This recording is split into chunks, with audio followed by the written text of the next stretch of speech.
राहुल गांधींच्या पोस्ट मधील श्रद्धांजली शब्दावर भाजपनं आक्षेप घेतलाय।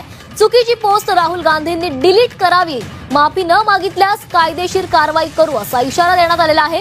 राहुल गांधी यांनी शिवजयंतीच्या शुभेच्छा देताना चुकीच्या शब्दाचा वापर केलाय आणि त्यावरून भाजप आक्रमक झाली आहे। राहुल गांधी यांनी माफी मागावी आणि पोस्ट डिलीट करावी, अन्यथा कायदेशीर कारवाई करणार असल्याचा इशारा भाजप आमदार अतुल भातखळकर यांनी दिला आहे।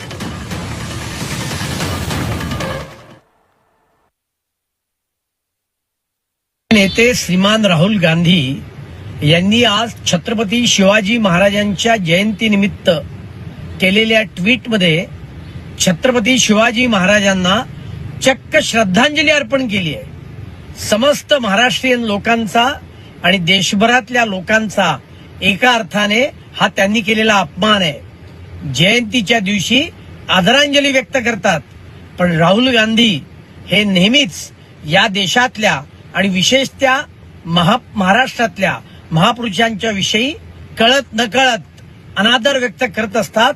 त्यातलाच हा गंभीर प्रकार आहे। हे ट्विट त्यांनी तात्काळ मागे घ्यावं, आदरांजली शब्दाचा वापर करावा, अन्यथा त्यांना कायदेशीर कारवाईस सामोरं जावं लागेल।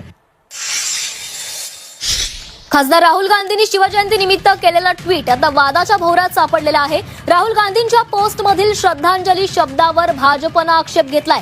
चुकीची पोस्ट राहुल गांधींनी डिलीट करावी, त्यासोबतच माफी मागावी आणि ही माफी मागितली नाही तर कायदेशीर कारवाई करू असा इशारा भाजपचे आमदार अतुल भातखळकर यांनी दिलाय। राहुल गांधी यांनी शिवजयंतीच्या शुभेच्छा देताना चुकीच्या शब्दाचा वापर केलाय, त्यावरून भाजप आता आक्रमक झाल्याचं दिसतंय। राहुल गांधी यांनी माफी मागावी आणि पोस्ट डिलीट करावी अशी मागणी आता भाजपकडून